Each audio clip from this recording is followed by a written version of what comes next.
사도행전 16장에 의하면 2차 선교 여행 중이던 사도 바울이 들렀던 도시들 중에 빌립보가 있었습니다. 빌립보는 우리식으로 하면 분당 같은 곳이어서 당시에는 신도시였습니다. 그 지역에 좀 가까운 곳에서 금이 발견되었기 때문에 사람들이 금광에 많이 와서 금을 캐는 사람이 많아졌기 때문에 돈이 많이 돌았죠. 그리고 거기가 휴양지로 개발되어서 로마 군인으로 퇴역한 은퇴한 후에 가장 살고 싶었던 도시가 바로 빌립보였습니다.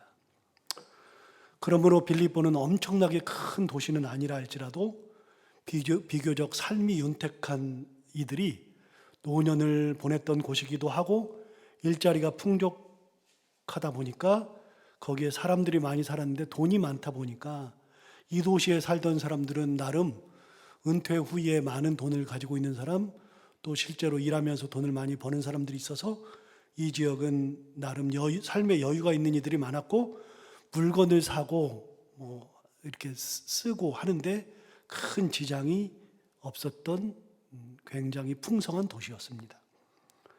이런 상황에 지금의 터키 서부, 빌립보는 그리스 북부 지방에 있는데, 이런 상황에서 터키 서부 지방 지중해 연안에 있는 한 도시, 요한계시록에 나오는 7개의 도시 중에 하나였던 두아디라에서 태어났던 한 여인이 이 도시까지 와서 자주색 옷감 장사를 했는데, 그녀가 팔았던 이 자주색 옷감, 천, 그리고 염료, 염색하는 그런 일을 했던 이 여인은 굉장히 유명한 루디아라는 여인이 있었습니다.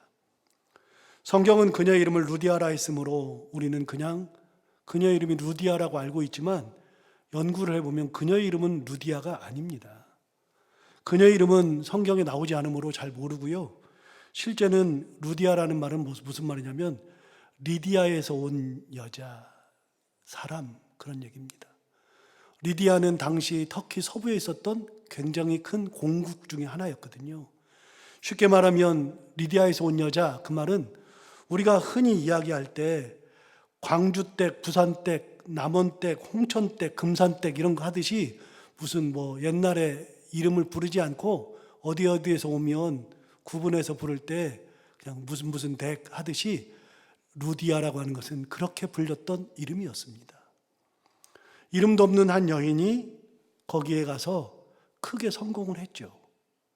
자주색 옷감을 팔면서 크게 성공을 했는데, 자주색 옷감이라고 하는 것은 당시에 왕실에서만 입던 아주 귀한 옷감이었습니다. 그런 옷을 사서 입을 정도의 재력이 없으면 절대로 그런 옷을 살 수가 없는, 옷감을 구할 수조차도 없었던 아주 귀한 옷감이었죠. 지금으로 말하면 나름 명품이었던 겁니다. 쉽게 사람이 살 수 없는 그런 아주 비싼 옷감을 팔았던 이 여인, 그런 것을 팔았으니 이문이 굉장히 많이 남았을 것이고 상당한 재력을 가진 신흥 부자 여사장이었던 셈이었습니다. 사도 바울 일행이 이 도시에 도착했고 어느 날 안식일이 되었습니다. 당시 사도 바울은 선교 여행 중에 어느 도시를 가든 가장 먼저 확인한 것은 회당이었습니다. 회당에 사람들이 모이니까 안식일이 되면 반드시 회당에 가서 예배를 드리고 사람들을 만나서 예수 그리스도를 전도하는 것이 그의 큰 일과 중에 하나였습니다. 그런데 이 도시는 신흥 도시였기 때문에 유대인들이 살지 않았습니다. 유대인들은 당시에 큰 도시에 가서 살 수는 있어도 이런 신흥 도시는 유대인들이 자리를 잡을 수 없었기 때문에 유대인들이 없는 곳에는 회당이 있을 수가 없었죠. 그러니 안식일에 사도 바울이 갈 만한 회당이 없었습니다. 그래서 기도해야 되겠다 싶어서 기도할 곳을 찾던 중에 냇가가 흐르는데, 그 조그만 냇가가 흐르는 곳이 있어서 거기에서 기도하러 갔더니 여자들이 옷감을 그 냇가에서 씻고 있는 거였습니다. 사도 바울은 거기서 루디아라는 한 여인을 만나게 되었고, 기도하는 대신에, 안식일이 되어서 기도하는 대신에 그녀에게 복음을 전했더니 그녀가 너무나도 순순히 복음을 받아들였습니다. 그것을 사도행전 16장 14절에서는 이렇게 기록하고 있죠. 두아디라시에 있는 자색 옷감 장사로서 하나님을 섬기는 루디아라 하는 한 여자가 말을 듣고 있을 때 주께서 그 마음을 열어 바울의 말을 따르게 하는지라. 사도행전을 기록한 누가의 시각으로 봤을 때 루디아가 이렇게 복음을 쉽게 받아들인 것은 설명이 되지 않는 일이었습니다. 유대인이 아니었지만 그 여자는 유대교 신앙을 가지고 있었던 것 같습니다. 하나님을 믿기는 믿었습니다. 그러나 예수 그리스도를 전할 때 쉽게 예수 그리스도를 받아들일 수 없었겠죠. 그런데 이 여인이 아주 사도 바울의 말을 순순히 받아들였습니다. 그래서 이 사도행전을 기록했던 누가가 뭐라 그러냐면 주께서 그 마음을 열어서 바울의 말을 따르게 하셨다라고 기록하고 있는 거죠. 누가가 볼 때는 이해가 되지 않는 겁니다. 어떻게 이렇게 복음을 순순하게 받아들일 수 있나? 가만히 보니까 하나님께서 그 마음을 열어주셨던 겁니다. 하나님의 역사였던 것이죠. 이렇게 마음이 열리니까 어떻게 되었느냐? 계속해서 15절에 의하면 그와 그 집이 다 세례를 받았다. 마음을 열고서 그렇게 예수 그리스도를 받아들이고 보니까 세례를 받았죠. 그리고 우리에게 청하여 이르되 만일 나를 주 믿는 자로 알거든 내 집에 들어와 유하라 하고 강권하여 머물게 하니라. 자기 마음이 열리니까 자기 집에 있는 이들 모두 다 세례를 받게 했을 뿐만 아니라 사도 바울 일행을 자기 집에 들어와서 거기서 생활하도록 했었습니다. 하지만 사도 바울 일행이 이렇게 신세를 지는 것이 쉬운 것은 아니기에 아마 거절했던 것 같습니다. 그러자 루디아가 강권했다라고 기록하고 있는 것으로 보아서 결국 그 강권에 의해서 사도 바울 일행이 그 집에서 머물게 되었던 겁니다. 이것이 사도행전에서 기록된, 사도행전 16장에서 기록된 빌립보 교회에서의 교회 개척 이야기입니다. 이렇게 순조롭게 교회가 개척되는가 싶었는데 여러 사건 후에 사도 바울과 실라가 빌립보 감옥에 갇히는 일이 일어나 버렸습니다. 하나님의 역사로 이 문제가 잘 해결되기는 했지만 그럼에도 불구하고 사도 바울 일행의 고난이 있었던 곳, 사도 바울을 자기 집에 머물게 했었던 루디아가 감당해야 했던 고난, 그렇게 신앙생활을 하게 되었던 루디아와 루디아의 가족들 그리고 많은 성도들의 삶은 쉬운 것이 아니었을 겁니다. 이후 빌립보 교회는 어떻게 되었을까요? 사도행전에서는 더 이상 기록이 없으므로 거기에서 어떤 일이 일어났는지 그 교회가 어떻게 되었는지를 전혀 알 길이 없습니다. 그런데 그 교회 형편을 알 수 있는 것이 오늘 빌립보서에 사도 바울이 마지막으로 감옥에서 썼던, 사도 바울이 로마 감옥에서 썼던 이 빌립보서의 그 교회의 형편이 그대로 남아 있습니다. 빌립보서를 볼 때마다 사도 바울이 빌립보 교회를 어떻게 느꼈는지를 정확하게 알 수 있는 구절들이 몇 군데 나오는데 사도 바울이 빌립보 교회에 대해서 어떤 감정을 가졌을까? 빌립보서 1장 3절부터 5절에 의하면 이런 말을 합니다. 1장 3절에서 보면 내가 너희를 생각할 때마다 나의 하나님께 감사한다. 지금 사도 바울은 로마의 감옥에 있습니다. 곧 있으면 처형됩니다. 여러분, 사도 바울의 편지 중에 가장 마지막의 편지가 옥중서신입니다. 옥중이라고 하는 것은 다른 곳이 아니라 로마의 감옥이었죠. 더 이상은 로마의 감옥에서 나오지 못하고 거기서 순교하게 됩니다.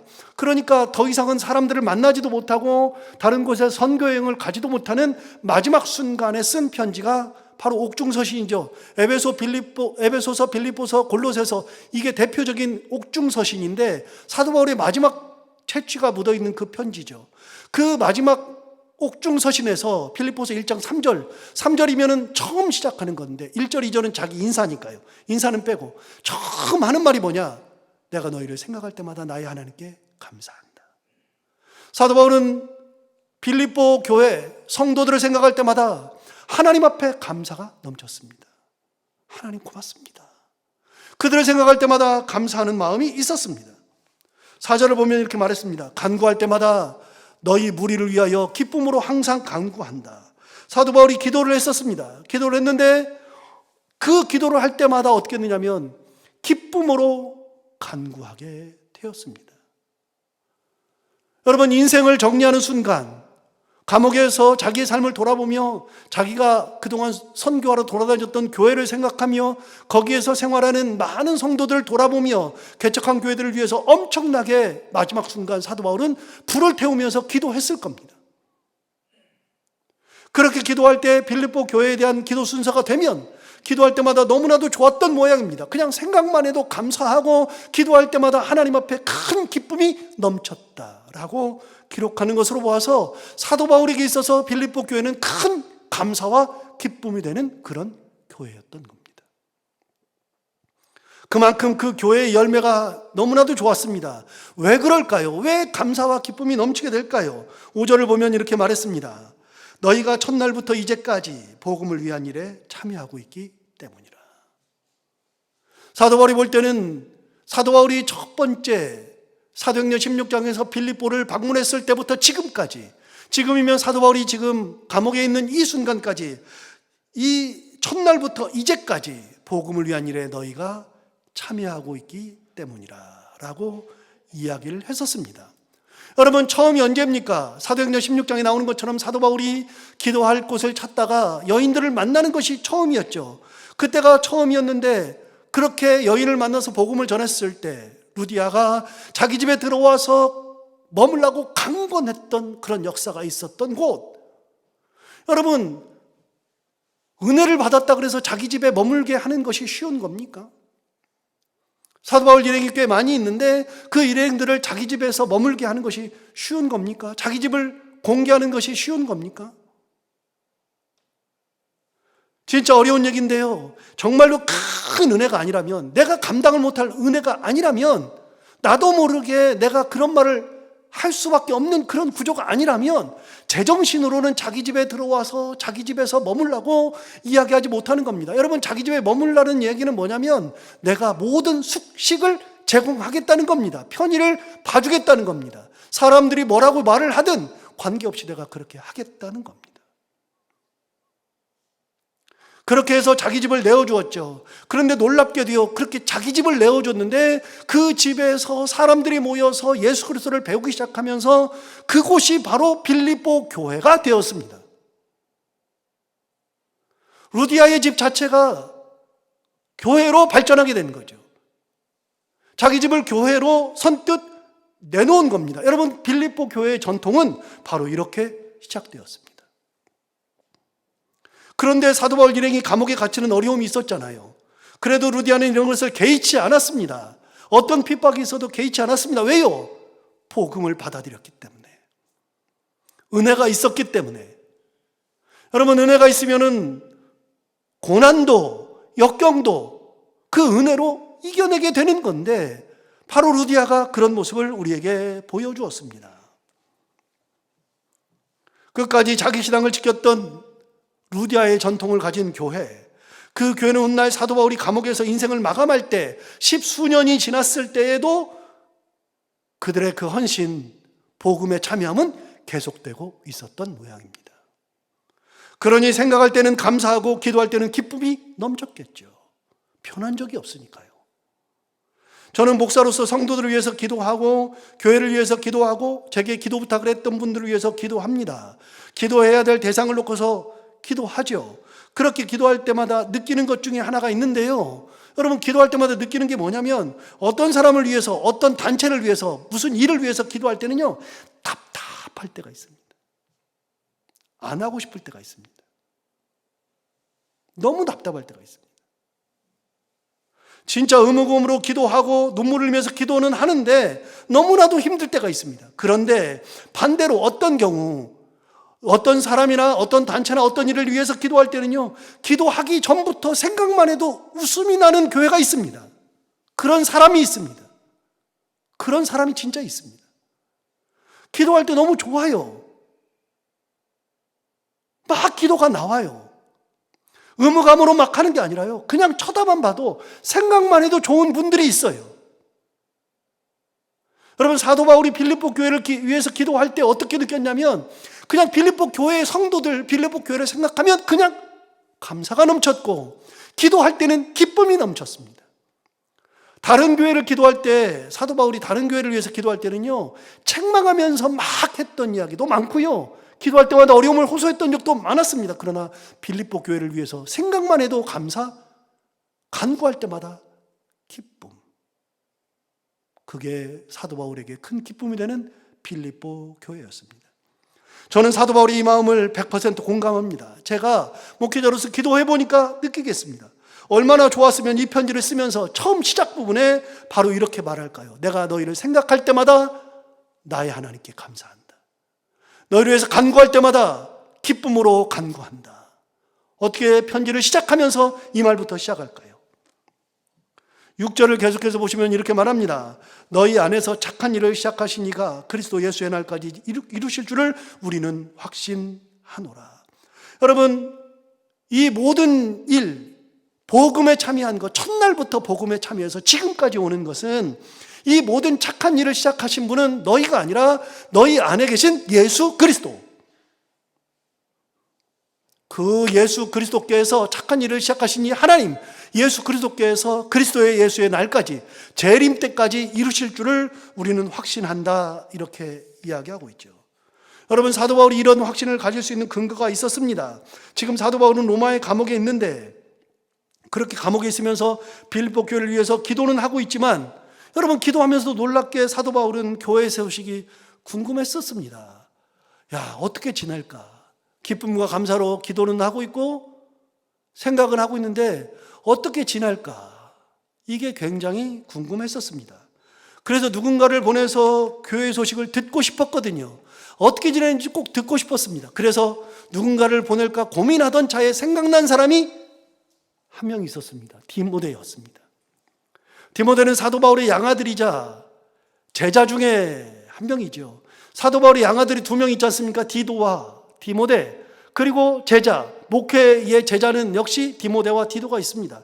이 둘은 굉장히 중요하죠. 그래서 사도 바울이 디모데 전후서, 디도서를 썼는데 디모데 전후서와 디도서는 목회 서신이라고 하지 않습니까? 그만큼 사도 바울이 가장 사랑했던 두 명의 양자요, 두 명의 제자 중에 한 명이 디모데와 디도인데, 그 중에서 제가 볼 때는 디모데를 더 많이 신뢰하고 더 많이 사랑했던 것 같습니다.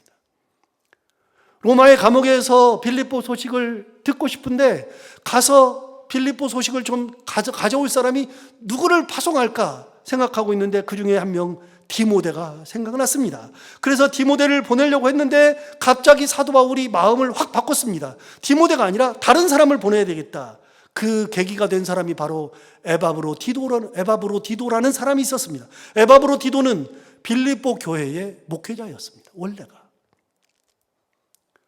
그런데 빌립보 교회가 얼마나 사도 바울을 사랑하고 사도 바울을 위해서라면 얼마든지 뭐든 주고 싶어 했던 교회였고, 하나님의 복음에 참여하고 싶어서 자기 교회의 목회자였던 에바브로 디도를 사도 바울 사역하는데 사도 바울을 도울 수 있도록 보내줬습니다.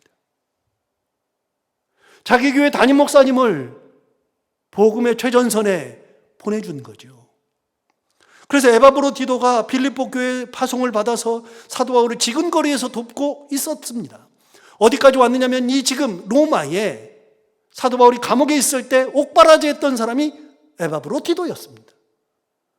에바브로 디도는 빌립보 교회의 목회자였으니까 대단한 사람입니다. 그런데 그가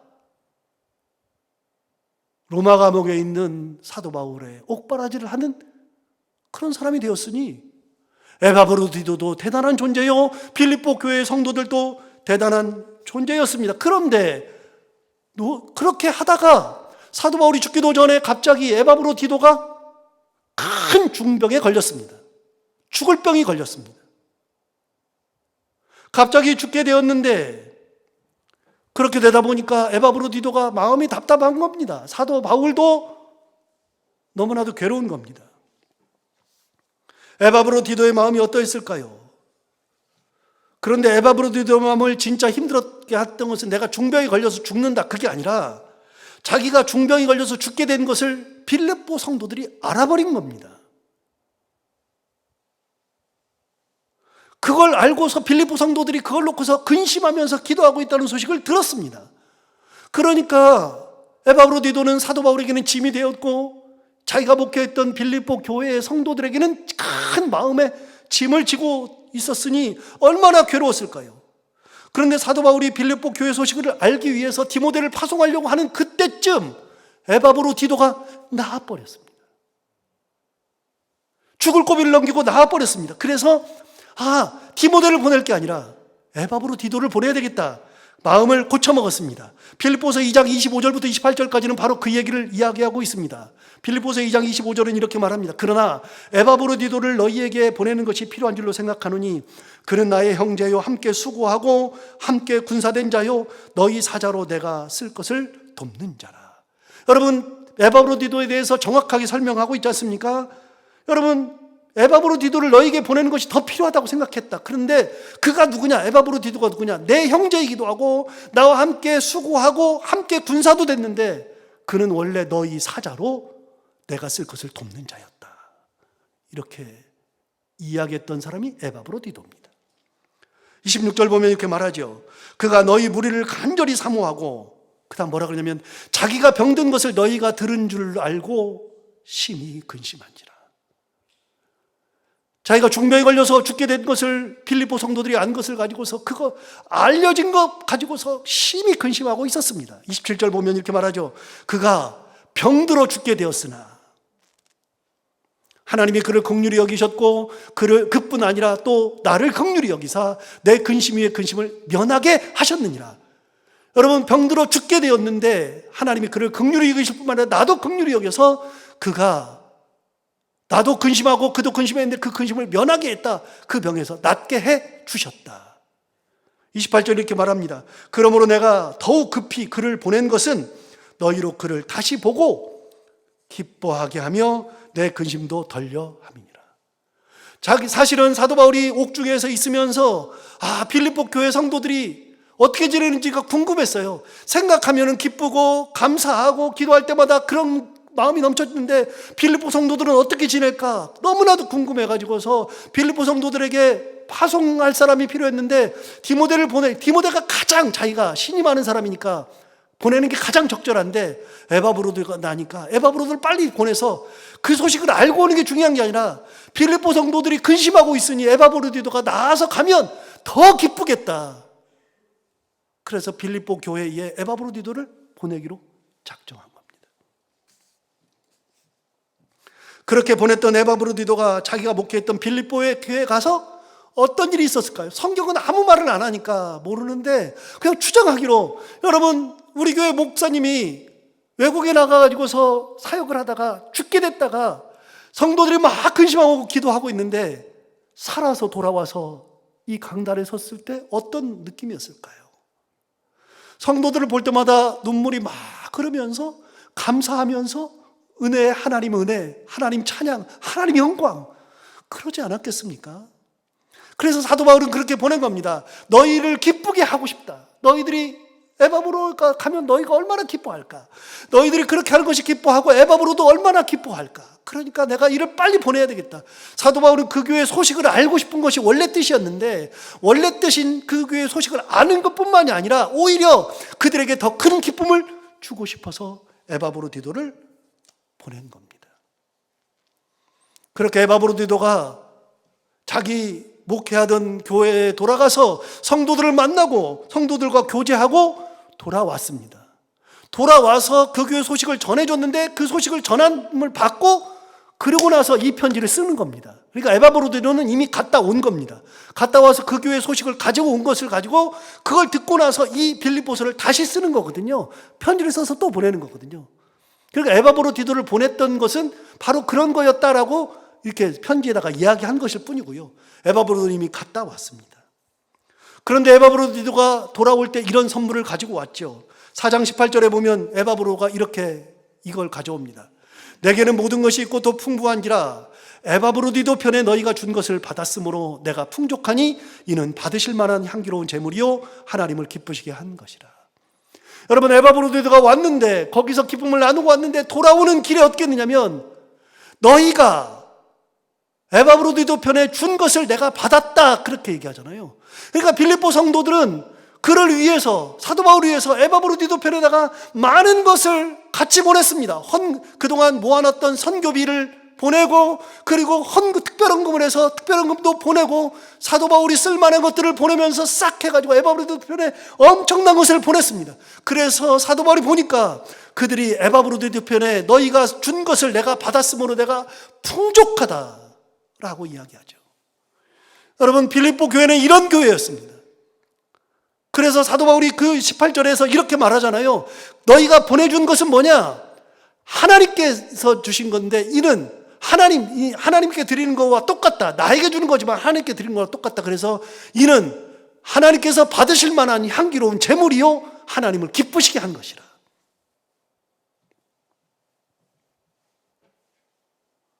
사도 바울이 볼 때는 그들이 그 보내는 것이 너무나도 가슴이 벅찼습니다. 에바브로디가 돌아올 때 그걸 가져오는 것을 보고서 물질을 너무 좋아했기 때문에 가슴이 벅찬 게 아니라 빌립보 교회가 처음에 세워질 때부터 핍박 속에서도 집을 내어서 교회를 만들고 거기서부터 복음을 같이 감당했던 빌립보 교회 성도들이 십수년이 지나도록 사도 바울을 사랑해서 자기 목회자를 보내면서 쓸 것을 보내주면서 그렇게 했다가 이제는 마지막 순간이 되었을 때에도 에바브로디들을 보냈다가 다시 돌아오는 길에 다시 많은 재물 쓸 것을 보내줬으니 얼마나 가슴이 벅찰까요? 그걸 받았기 때문에 행복한 게 아니라 그들의 마음이 너무나도 좋은 거예요. 여러분 그렇잖아요. 이걸 딱 가져왔을 때 그분들의 마음이 너무나도 귀하다. 그것도 있지만 그걸 받았을 때 뭐부터 생각나냐면 정상적인 그리스도인이라면 뭐부터 생각나냐면 하나님께서 받으실 만한 향기로운 제물이다. 우리가 드리는 것은 하나님께 드리는 거 아닙니까? 하나님께서 받으실 만한 향기로운 제물이요 하나님을 기쁘시게 하는 것이다. 사도 바울은 그렇게 고백할 수밖에 없었습니다. 사도 바울은 그들이 보내서 이렇게 모아서 보낸 그 헌금을 보고 감격에 차 있었을 것입니다. 너무나도 감사했을 것입니다. 그런데 그들이 보낸 이 헌금은 자기를 위해서라기보다는 하나님께 보낸 거였기 때문에 결국은 하나님께는 향기로운 제물이요 하나님이 기뻐하시는 거라는 것을 이야기한 거죠. 그런데 사실 이 교회의 이런 헌신은 전에도 있었습니다. 오늘 본문에 있는 15절과 16절에는 이렇게 말합니다.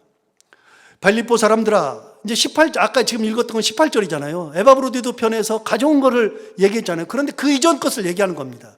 빌립보 사람들아, 너희도 알거니와 복음의 시초에 내가 마게도냐를 떠날 때 주고받는 내 일에 참여한 교회가 너희 외에 아무도 없었느니라. 빌립보 교회는 사도 바울이 복음을 시작할 때 그 교회를 거쳐가는 순간부터 복음을 위해서 함께 참여했던 겁니다. 아무도 그런 생각을 여러분 그렇죠. 초신자가 뭔 생각을 하겠습니까?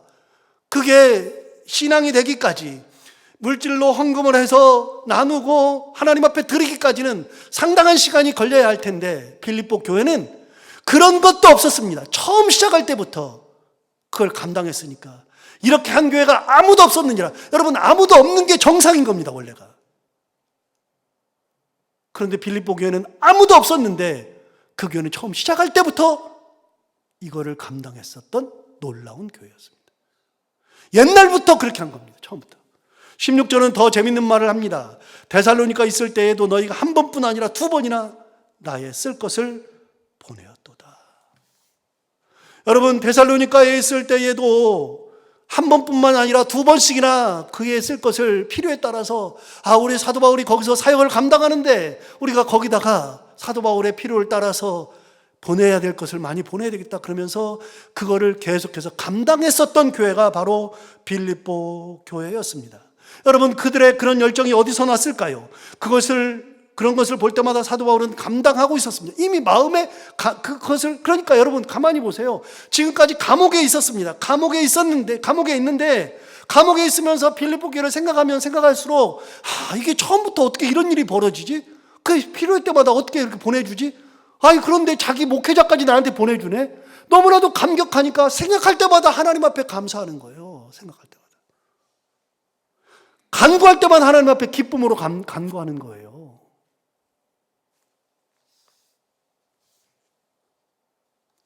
사도 바울이 볼 때 빌립보 교회는 하나님을 섬기는 일에 최선을 다했습니다. 자기들의 처지를 비관하지 않고 좌절하지도 않고 오히려 그런 상황에도 어떻게 하면 더 할까를 고민하였던 성숙한 교회였습니다. 복음의 시초에도 그들은 사도 바울을 돕는 손길이었고 그것이 하나님의 은혜에 대한 보답이었다고 생각하면서 그 역할을 충실하게 감당했었습니다. 그러니 빌립보 교회의 위대함은 교회가 시작되는 순간부터 지금 사도 바울이 편지를 쓰는 이 순간까지 단 한 번도 변하지 않고 끝까지 복음에 참여한 겁니다. 정말 대단하죠. 그런데 여러분, 사도 바울이 뭐라고 하냐면 그들이 복음에 참여했다 계속 얘기합니다. 너희가 처음부터 복음에 참여했다 이렇게 얘기했는데 여러분 하나 물어보겠습니다. 빌립보 교회 성도들이 무슨 복음에 참여했죠?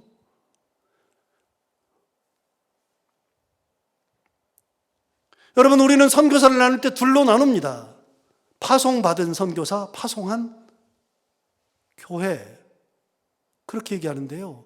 여러분, 파송받은 선교사는 실질적으로 거기에 가서 사역을 감당하니까 얼마든지 그들은 거기에서 헌신하면서 어려움도 겪고 그러니까 우리 선교사님들 대단하고 그렇게 얘기하잖아요. 그런데 여러분, 중요한 개념이 하나 있습니다. 우리는요, 보내는 선교사입니다. 우리는 기도를 보내고 물질을 보내고 필요를 채워주는 빌립보 교회와 같은 선교사 역할을 감당하고 있는 겁니다. 여러분, 빌립보 교회가 없으면 사도 바울이 살아갈 수가 없습니다. 보내는 선교사가 없으면 보내지는 선교사는 있을 수가 없는 겁니다. 사람은 어떤 생각을 갖느냐에 따라서 행동이 달라지게 마련이죠. 고난 가운데 있다 보면 여러 생각이 들 수 있죠. 왜 이런 고난이 내게 와? 하고 생각하는 순간 삶이 고달파집니다. 너무 피곤하고 짜증이 납니다. 나는 왜 이렇게 없냐? 라고 하는 순간에 정말 없는 것만 보입니다. 여유가 하나도 없죠. 신앙생활이 너무나도 힘들고 괴롭습니다. 반대로 그런 고난을 개의치 않고 이런 고난 가운데서도 하나님께서 내게 참 큰 은혜를 주셔서 지금까지 내가 잘 살아오고 있다라고 생각하는 순간 감사가 넘치고 나누고 싶은 마음이 생기게 마련입니다. 그런 사람을 만나면 저런 역경 속에서도 저런 어려움 속에서도 저렇게 감사하고 사네, 자그마한 것에 감사하네, 그런 사람을 만나면 만나는 제가 다 행복해져요. 똑같은 상황인데 나는 왜 이렇게 없어? 내가 왜 이렇게 돼야 돼? 하면서 불평불만을 막 늘어놓는 사람은 여러분도 그렇잖아요. 만나기 싫잖아요. 여러분, 어떤 상황에서도 하나님의 은혜를 발견할 수 있는 사람이면 고난도 이겨내는 겁니다. 어떤 상황에서도 거기에 좌절하지 않고 하나님의 은혜를 발견할 수만 있다면 사람들을 행복하게 만드는 겁니다. 빌립보 교회가 고난이 없었던 게 아니고요. 거기도 어려움이 있고 역경도 있었죠. 그런데 그런 역경에 굴하지 않았습니다. 어려움 속에서 좌절하지 않았습니다. 그들은 계속해서 내게 주신 은혜, 나를 구원하신 하나님의 은혜, 예수 그리스도의 은혜를 품고 살 줄 알았고 그 은혜를 우리가 조금씩 모아서 우리도 복음에 참여하자. 복음에 참여하는 그런 교회가 되었어요. 그러니 사도 바울에게 큰 기쁨이요 감사가 되는 거죠.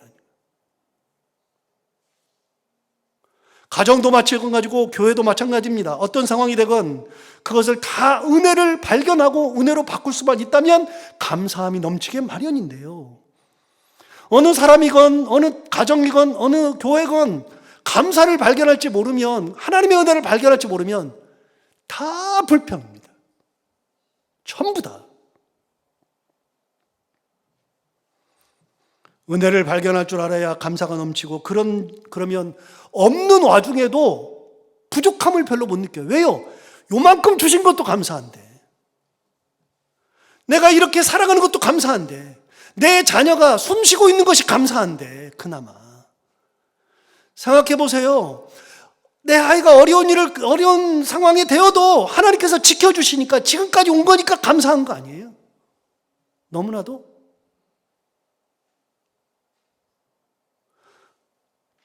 그 감사 가지고 하나님 앞에 드리는 거예요. 감사. 뭐 얼마나 많아 가지고 하는 게 아니고요.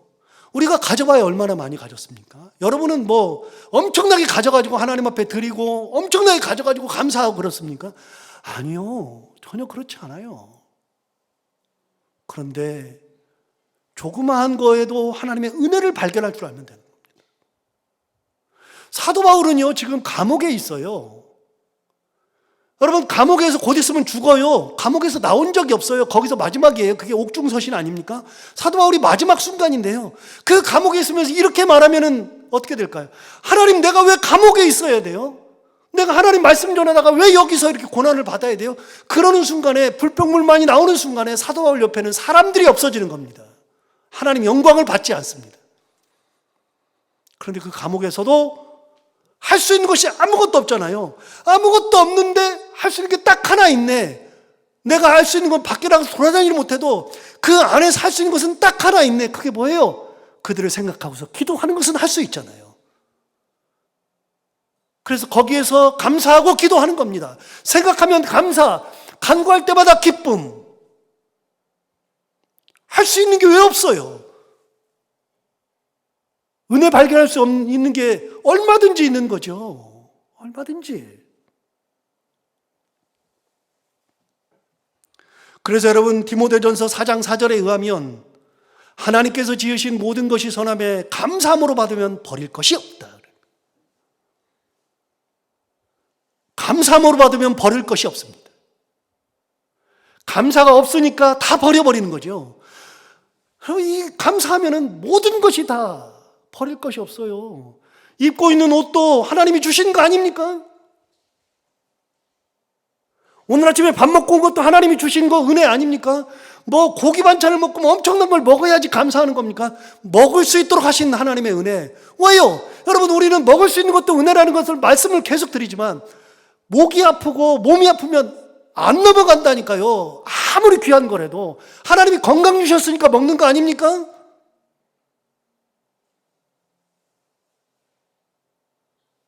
그래서 반찬이 아무것도 없어도 별로 불평할 것도 없어요. 그냥 김치만 있어도 감사하고 김치가 없어서 그냥 맨밥만 먹어도 맨밥이라도 먹으니까 감사. 내가 이거라도 먹게 해주신 하나님의 은혜 감사. 그래서 뭐라고 했어요? 디모데전서 4장 4절에 다시요. 하나님께서 지으신 모든 것이 선함에 감사함으로 받으면 버릴 것이 없다. 이게 디모데전서 4장 4절 말씀 아닙니까? 거기서 하나님의 은혜를 발견할 수 있으면, 어떤 상황이 되어도 하나님의 은혜를 발견할 수 있으면 그러면 감사가 넘치는 겁니다. 사도 바울처럼 감옥에 있어도 좌절할 일이 아니에요. 여러분, 인생이 다 살다가 죽는 거지 뭐 별게 있어요? 별게 없죠. 저는 축구를 좋아하는데요. 저는 이제 영국 축구를 참 좋아하죠. 오늘 새벽에 4시에 맨체스터 유나이티드하고 셰필드 유나이티드하고 둘이 이제 경기를 하는데, 경기하기 전에 이제 선수들이 그라운드에서 딱 한 발을 딱 무릎을 꿇고 한 발은 세우고 이렇게 무릎 꿇고 이렇게 딱 해요. 왜 하느냐면 보비 찰튼이 죽은 거예요. 보비 찰튼 아세요? 보비 찰튼? 여러분, 보비 찰튼은 맨체스터 유나이티드의 영웅이에요. 영웅. 축구 선수예요. 근데 그 사람이 뭐 대단해요. 영국이 축구의 종주국인데 단 한 번도 월드컵에서 우승한 적이 없는데 딱 한 번 했어요. 1966년에 제가 태어나던 해에. 영국은 막 월드컵에서 우승하고 싶어가지고 그렇게 하는데 딱 한 번 우승했어요. 그 주역이 보비 찰튼이에요. 그래가지고 맨체스터 유나이티드는요, 보비 찰튼이 거기서 뛰었는데, 보비 찰튼 그러면 뭐 대단하고 뭐 항상 그러고서, 보비 찰튼은 뭐 맨체스터 유나이티드 경기 있으면 무조건 그냥 프리패스죠. 그냥 표 끊지 않고 항상 들어가서 앉아있고, 보비 찰튼 보면 사람들이 격려하고 존경하고, 그 사람 오늘 죽어서 그렇게 하는 거예요. 인생이 때 되면 가는 거 아니에요? 두려울 게 뭐 있어요? 이 땅에서 하나님께서 은혜 주신 거 누리고 살다가 가면 되는 거지. 그런데 이 땅에서 살다가서 가면 되는 건데, 살다 갈 때 어떻게 살아요? 막 엄청난 걸 먹고 엄청난 걸 입고 그런 게 아니고요. 내게 주신 이 옷도 너무나도 감사한 거예요. 이 하나의 옷만 있어도, 걸치는 것만 있어도 감사하고요. 밥 먹는 게 감사하고요. 내 자녀가 있는 것이 감사하고, 내가 내 자녀를 위해서 기도한다는 것이 감사한 것이고, 이 교회가 있는 것이 감사하고, 또 한 가지 우리 교회가, 제가 목회하고 있지만 딴짓 안 하니까요. 욕먹을 짓 안 하니까요. 하나님께 영광 돌리기 위해서 노력하고 기도하고 있으니까요. 이게 너무나도 감사한 거죠. 뭐 많다 크다 그런 거 다 필요 없다 그랬잖아요. 다 싹 다 필요 없다 그랬잖아요. 그게 무슨 필요가 있어요? 많으면 뭐 할 건데요? 크면 뭐 할 건데요? 전부 다 하나님이 받으셔야 되는 거지. 안 받는 건 의미가 없어요. 교회가 지지고 볶고 싸우고 맨날 그 짓 하면은 하나님께서 받으시겠냐고요? 하나님 기뻐하시겠냐고요? 안 하신다니까요. 다 감사 아니에요? 여러분, 어느 곳에 있든지 하나님의 은혜를 발견할 수 있으면 감사해요. 옥중에서도 감사. 에바브로디도가 어떻게 와 있어? 에바브로디도가 죽으려고 그랬다가 살아난 것이 감사하고, 에바브로디도가 갔다 오는데 가서 그동안에도 나한테 필요한 걸 또 막 주면서 막 감당했는데, 이것도 너무나도 감동이었는데, 내가 그래서 옥중에서 생각할 때 할 수 있는 게 아무것도 없는데, 나 이제 곧 있으면 갈지도 모르는데, 그래도 내가 기도하는 것이 감사한데, 그러면서 기도할 때마다 감사와 기쁨으로 하는데, 이번에 갔다 오는데 또 엄청나게 가져왔네. 생각해보니까 너무나도 감사한 거예요. 17절을 볼까요? 17절에 이렇게 말합니다. 내가 선물을 구함이 아니요 오직 너희에게 유익하도록 풍성한 열매를 구함이라. 여러분, 사도 바울이 그 많은 것을 받아놓고서 선물 구하는 게 아니래요. 뭐라 그러냐면 너희에게 유익하도록 풍성한 열매를 구함이라. 너희들의 삶에 하나님의 은혜가 넘치는 은혜의 열매가 맺혀지기를 구한다. 사도 바울이 기도할 게 그거밖에 더 있어요? 여러분, 사도 바울이 빌립보 교회를 위해서 줄 수 있는 게 뭐 있을까요? 도대체 뭐가 있어요? 아무것도 없잖아요. 사도 바울이 줄 수 있는 건 딱 하나예요. 그들이 풍성한 열매를 맺게 하여 주옵소서. 하나님, 그들의 삶을 풍성한 열매로 채워 주옵소서. 기도밖에 더 있어요? 19절에 이렇게 말합니다. 나의 하나님이 그리스도 예수 안에서 영광 가운데 그 풍성한 대로 너희 모든 쓸 것을 채우시리라. 나는 못 채우는데 하나님이 채우실 거야. 다시요. 나의 하나님이, 여러분, 이게 사도 바울이 말하는 건데 눈물 날 정도로 사도 바울이 하고 싶은 얘기예요. 나는 너희들의 쓸 것을 채워주지 못하는데, 보세요. 사도 바울의 마음이 얼마나 대단한지. 나의 하나님이 그리스도 예수 안에서 영광 가운데 그 풍성한 대로, 하나님이 풍성하신 분이니까 그 풍성한 대로 너희 모든 쓸 것을 채우시리라. 하나님이 채워주실 거다. 여러분, 그래서 저는 그런 확신이 있어요. 교회다우면, 오늘 집사님 이 찬양을 얼마나, 제가 오늘 교회 얘기를 하고 싶어서 이 얘기를 했는데, 이 설교를 준비했는데, 우리 집사님 영성이 얼마나 뛰어나면 교회가 교회되기에, 예배를 예배되기에 우리 사용하셔서 그래요. 여러분, 교회가 교회되면 안 망해요. 절대로 안 망해요. 가정이, 하나님의 은혜 가운데 가정이 가정되면 안 망한다니까요. 신앙이 신앙되면 안 망해요. 절대로 망할 일이 없어요. 왜요? 풍성하신 하나님이 그 풍성한 대로 너희 모든 쓸 것을 채우시리라. 누가 채우셔요? 하나님이 채우시죠. 은혜가 채우죠. 이런 삶을 살아가고 이런 가정을 만들고 이런 교회를 만드는 우리 모두가 다 되기를 바랍니다. 기도하겠습니다. 하나님 아버지, 사도 바울의 마음이 그대로 느껴지는 편지,